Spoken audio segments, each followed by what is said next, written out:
Welcome to the Anxiety at Work podcast. I'm Chester Elton, and this is my co-author and dear friend, Adrian Gostick. Hi, everybody. We hope the time you spend with us is going to help remove the stigma of anxiety and mental health in the workplace and your personal life. We invite experts from the world of work and life to give us ideas and, most importantly, tools to deal with anxiety in our world.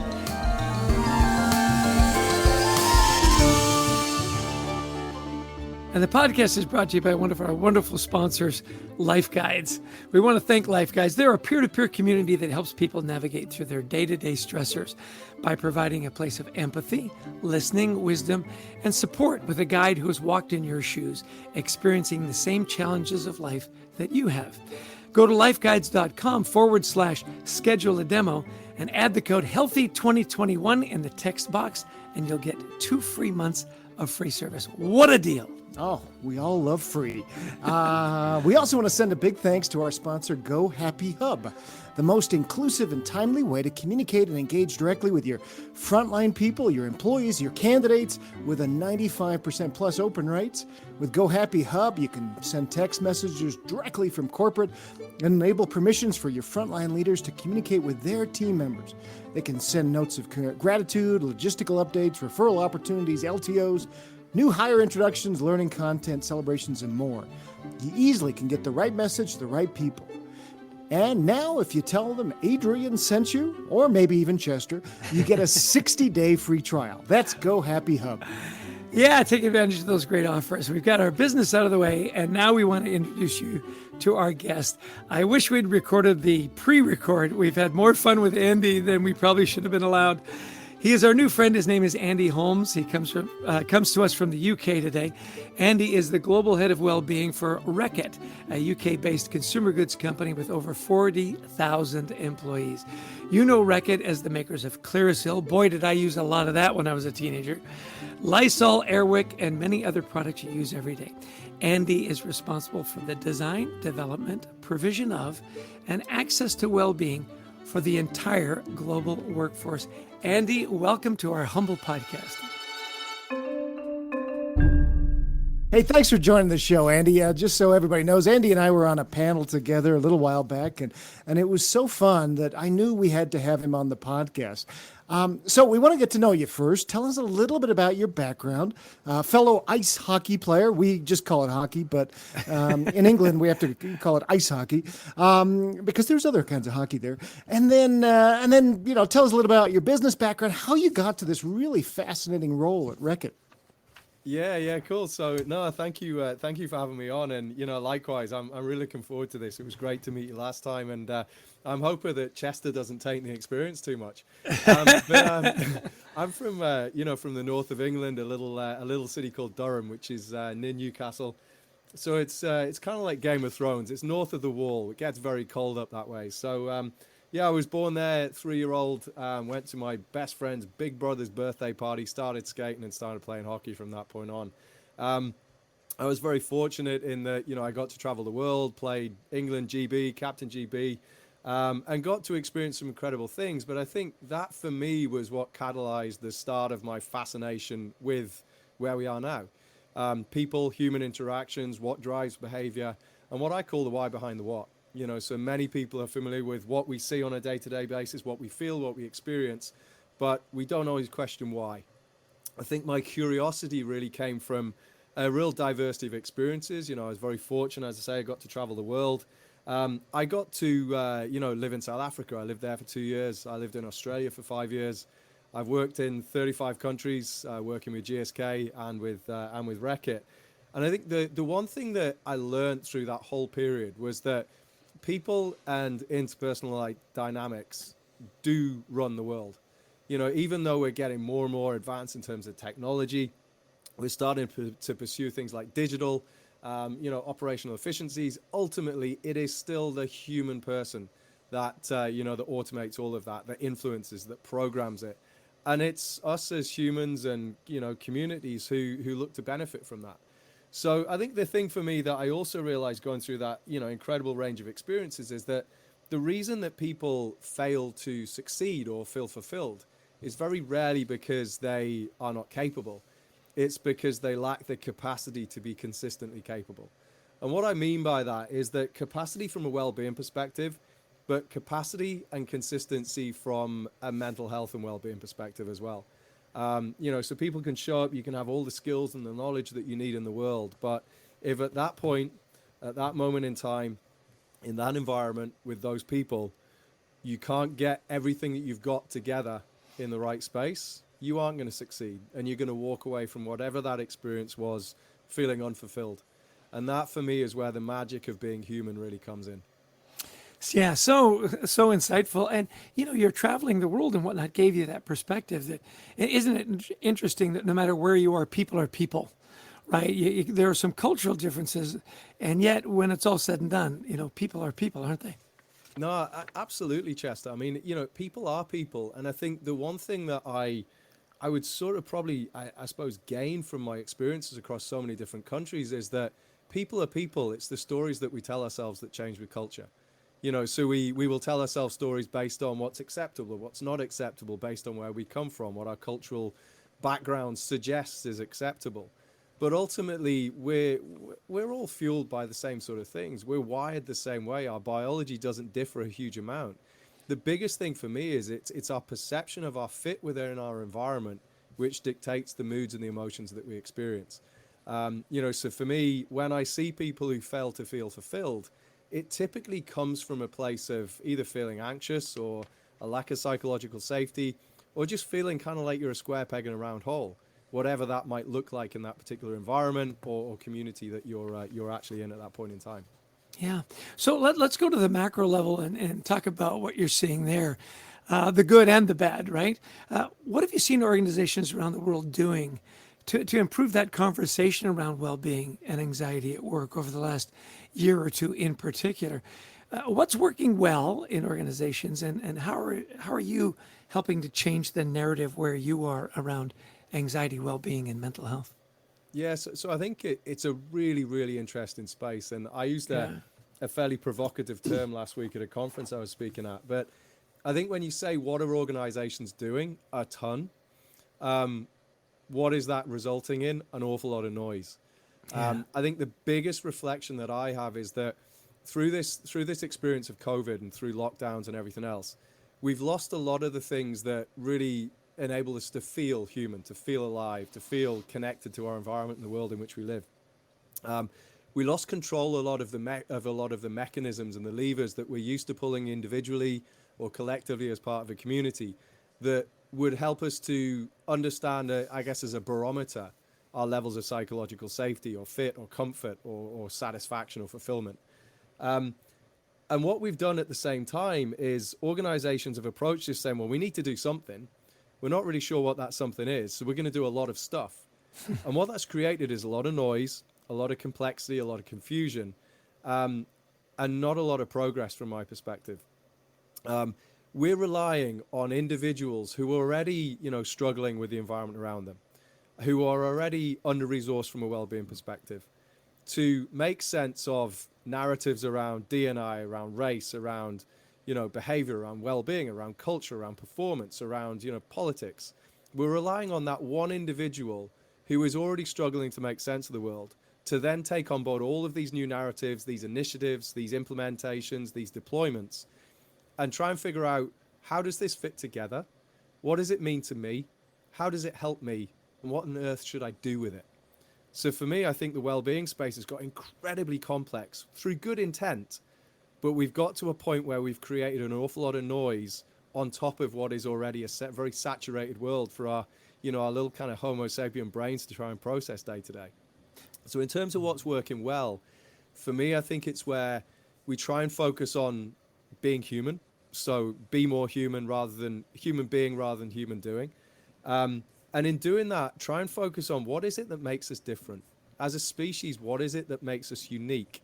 And how do we work with that rather than against it? We're not robots, we're not machines, we're human beings. For all of our flaws and all of our upsides, we are human beings. And I think the organizations who are recognizing that and trying to pull all of their different interventions and stories and initiatives into one narrative to help the one individual understand it and help navigate it, those are the ones that are actually starting to make some real headway. This is, fascinating because I just saw a survey this past week that came out that where I think it was somewhere around 67% of employees don't think their companies will keep up with the mental health put in place over the pandemic. Probably no surprise to you. So I want to take it up to maybe the C-suite because you counsel C-suite. You talk to people in the C-suite. What we see in our consulting is, look, everybody till we miss our numbers. So it gets chucked off off the train. How do we get this to be seen as more than nice to haves? This idea of No, Adrian, I think you make a fantastic point, and it's what I've observed. And as I say, I've been really trying the last sort of 6 months to get out to conferences, whether they're virtual, to speak and to listen to keynotes. And the observation I would make is that I think 9, 12 months ago, a lot of organizations did what they felt was corporately responsible as regards people. So putting in well-being, roles, having that focus, putting initiatives in place. What I'm seeing the transition to now is that a lot of those very same organizations are now doing what's not corporately responsible, what's financially viable.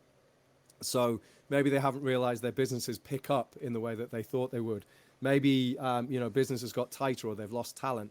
And what's happened is people have started to move away from well-being and look back at, what are the things we get immediate return on? And the reality is in the well-being space, you do not get immediate returns. This is a long-term bet, but it's a long-term bet based on something we're all very familiar with, which again, as I say, is being human.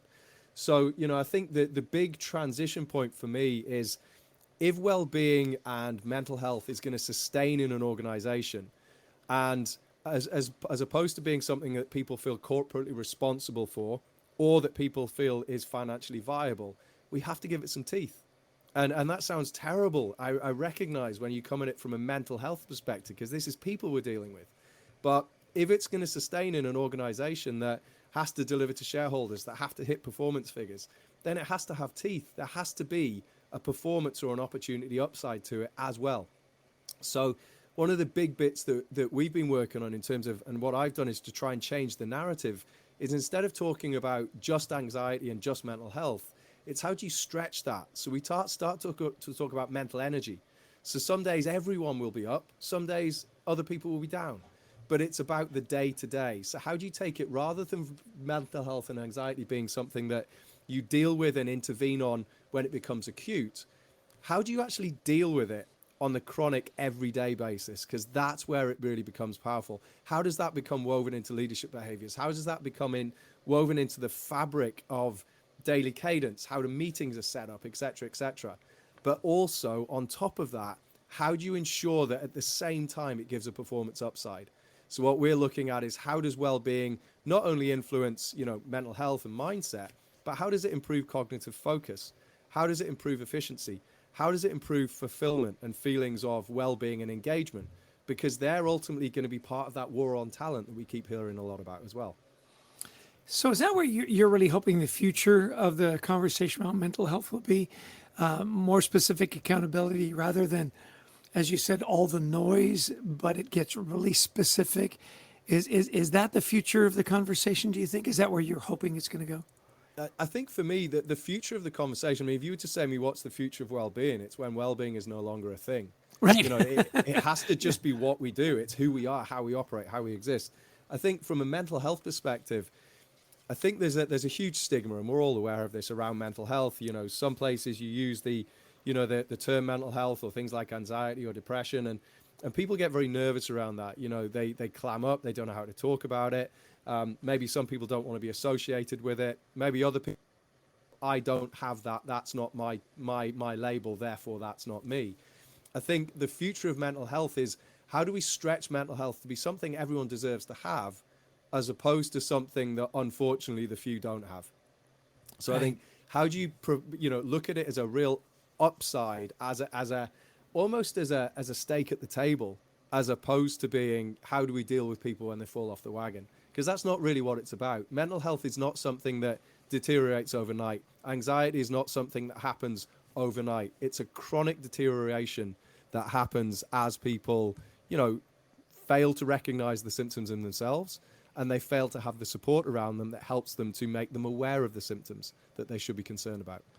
You know, it's so interesting as you're talking. It reminds me of this poem that my grandfather came up with. He's from Dorchester, England, and it was all about a community where they had a park on a cliff, and people kept falling off the cliff.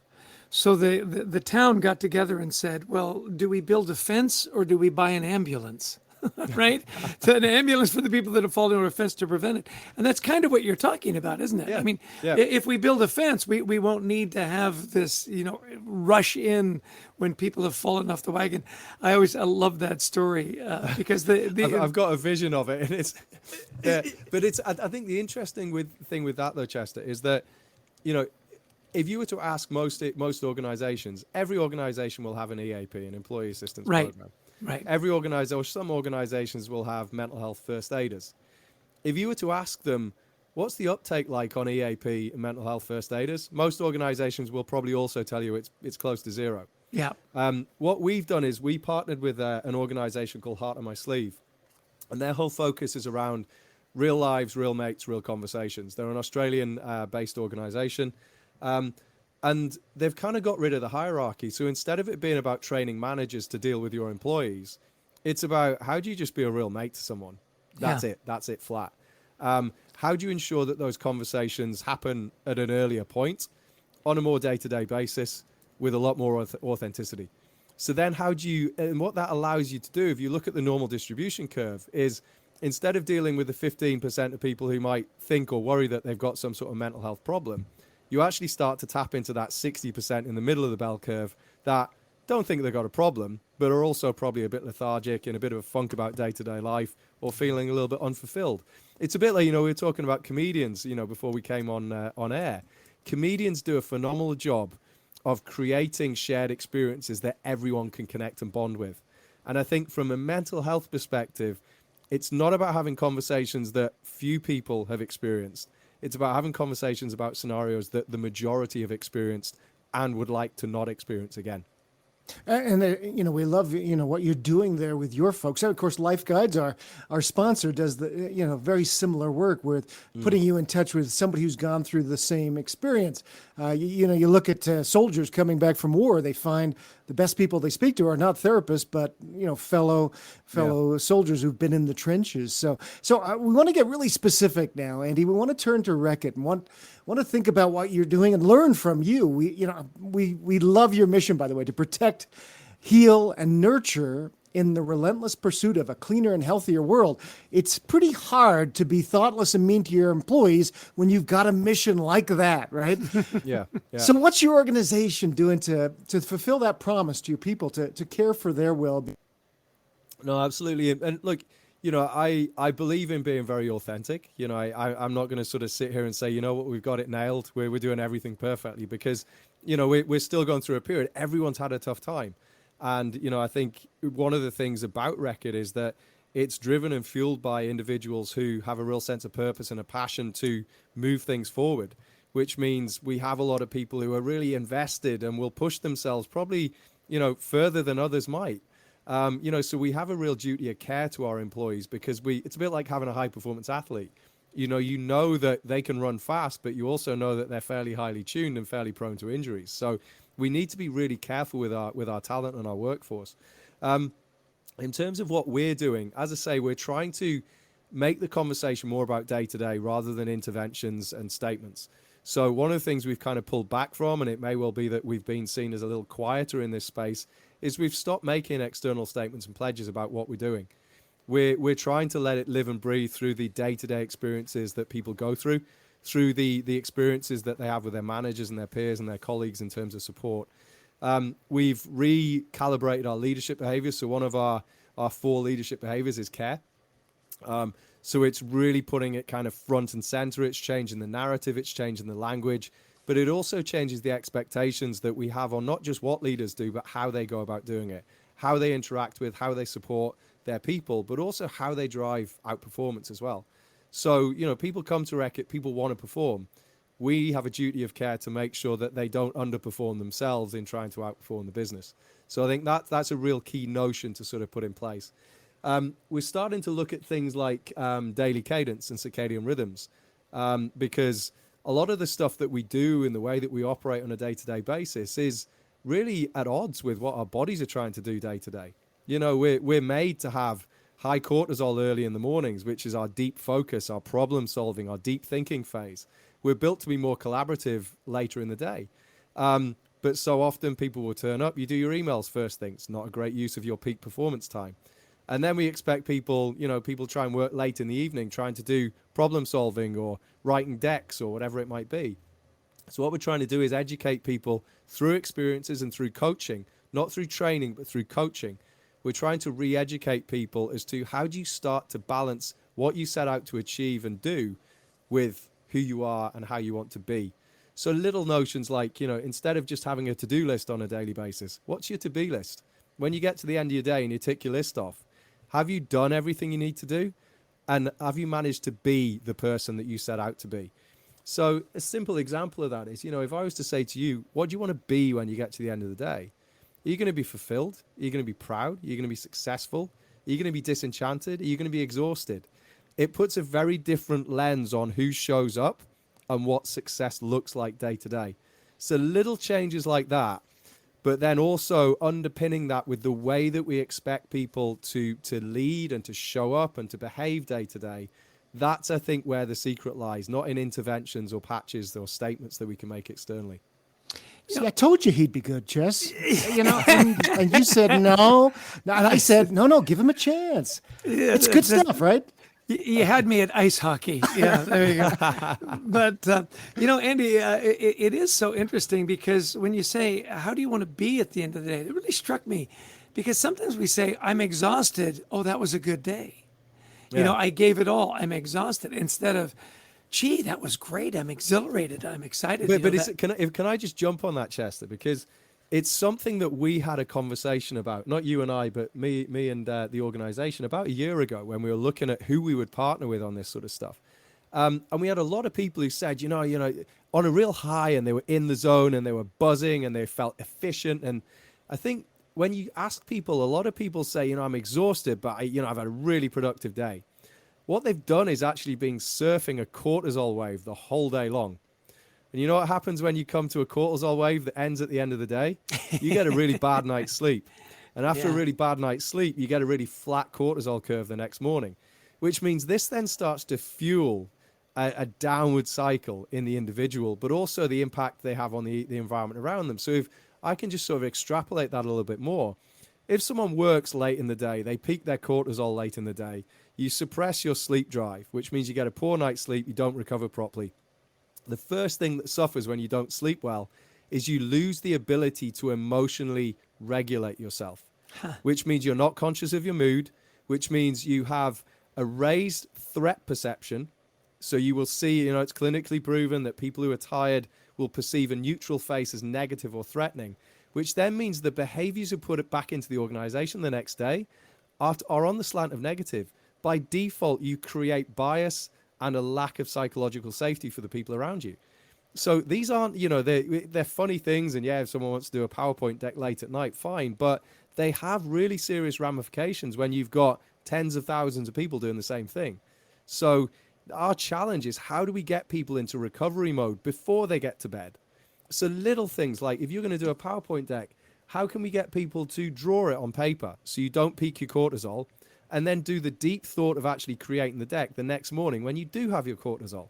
So how do you work with your body to avoid compromising yourself, but to ensure that you show up as a balanced and regulated human being the next day?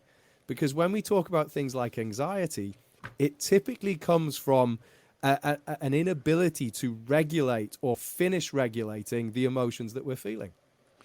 So other than that, it's great.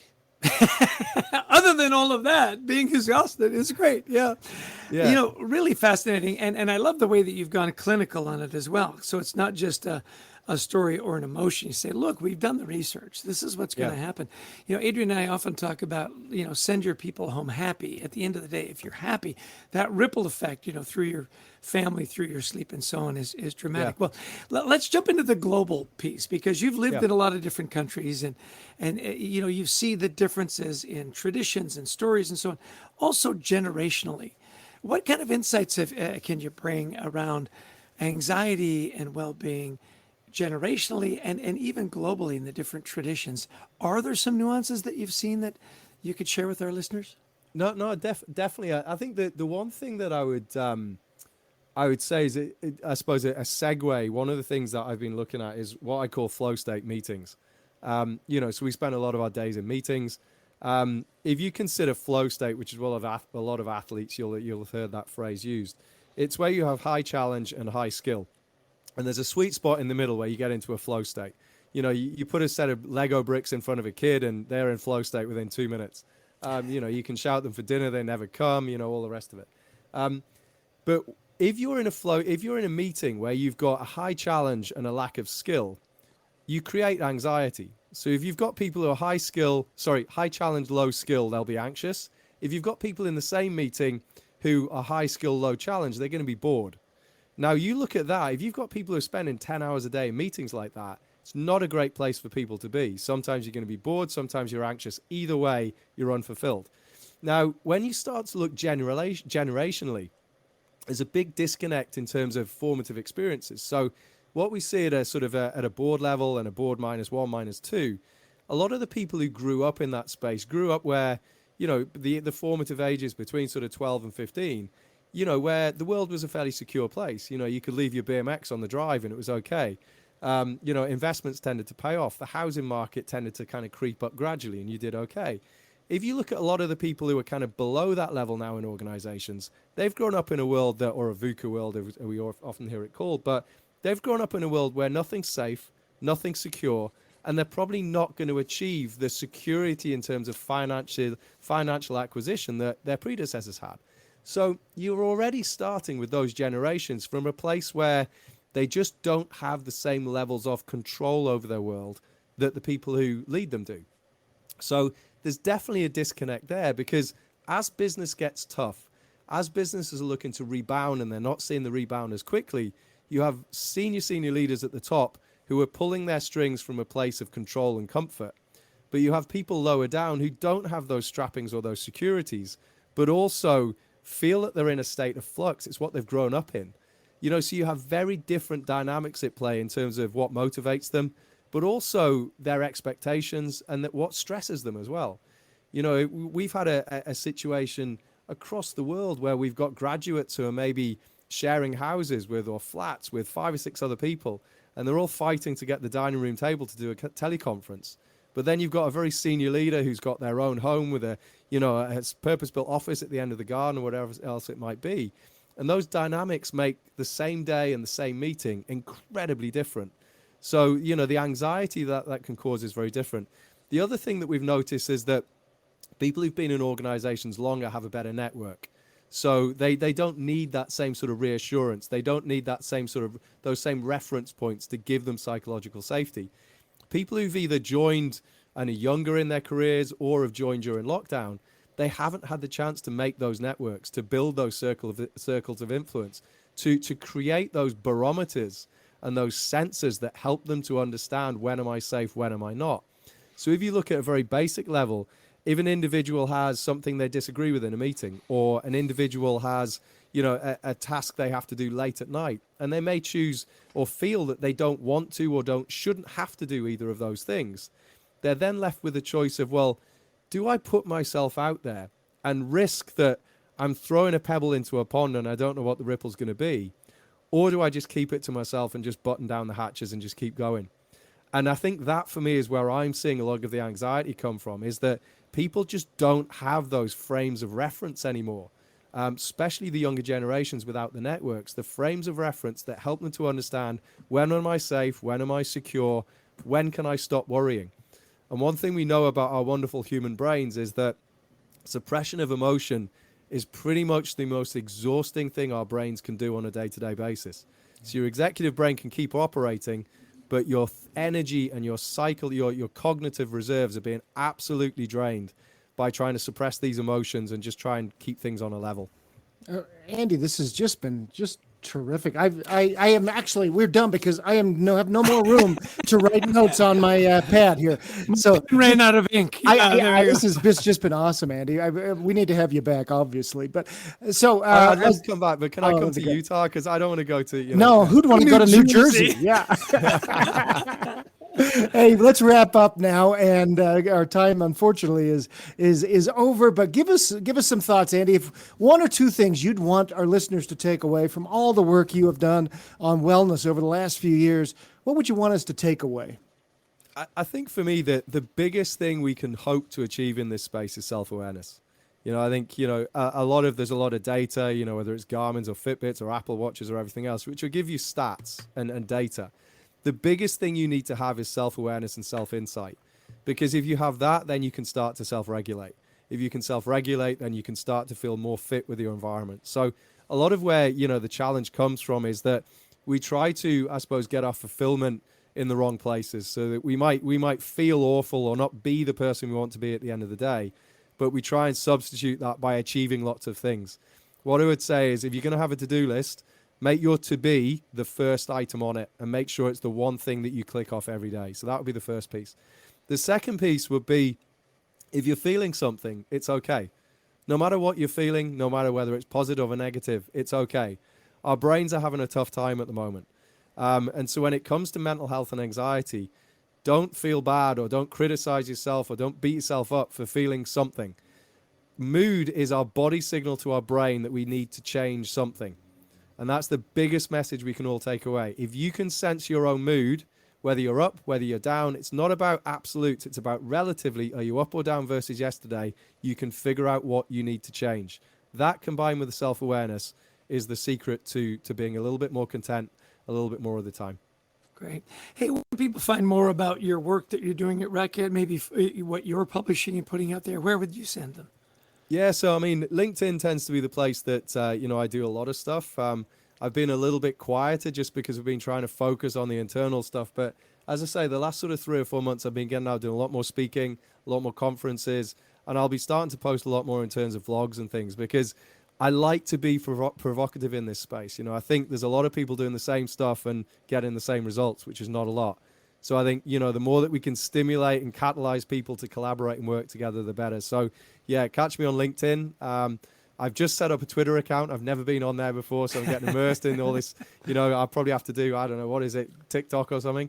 I bet you're all over that, Chester. You've got some good TikTok stuff. Yeah, LinkedIn's the main one. Yeah. Awesome. Hey, listen, great having you on the show. I just want to point out that Adrian is in Park City. I am in Summit, New Jersey.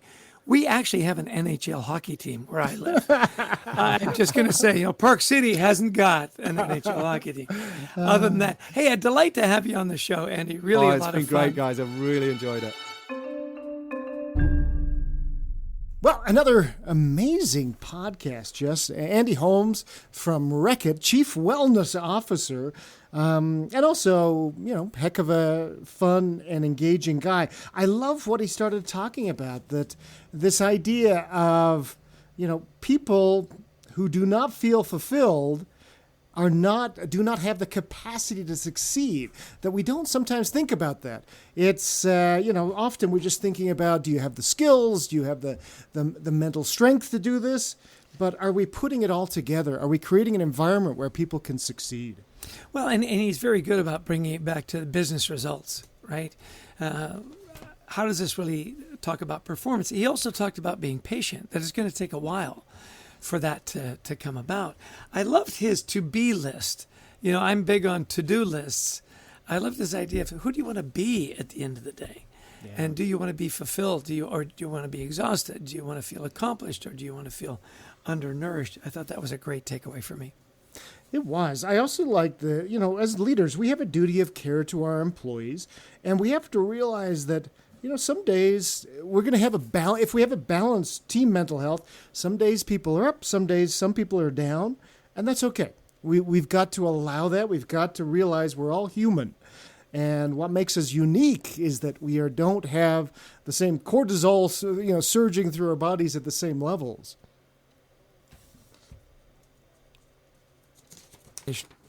Yeah. He put in perspective for me in a really interesting way. We often talk about differences and we kind of think, oh, old guys, we grew up in a fairly stable environment. Like you said, we felt safe. We felt like we were going to progress. Yeah. The younger generation has grown up in a state of fear and uncertainty. And that's what's causing the big disconnect. And then he built it around networks. Older generations, we found how to get things done. And when lockdown came and isolation came, that network could nourish and sustain us, whereas younger generations don't have that kind of stability. That, to me, was an incredible insight. Well, and we spoke about it, of course, a lot in our book, Anxiety at Work. We wrote about this idea because when we interviewed younger people, we heard this over and over, right? That you oldies don't really understand the stresses we feel. Now, again, it's a generation that grew up with a lot more fear. They watched mom and dad get laid off from jobs, so jobs weren't secure anymore.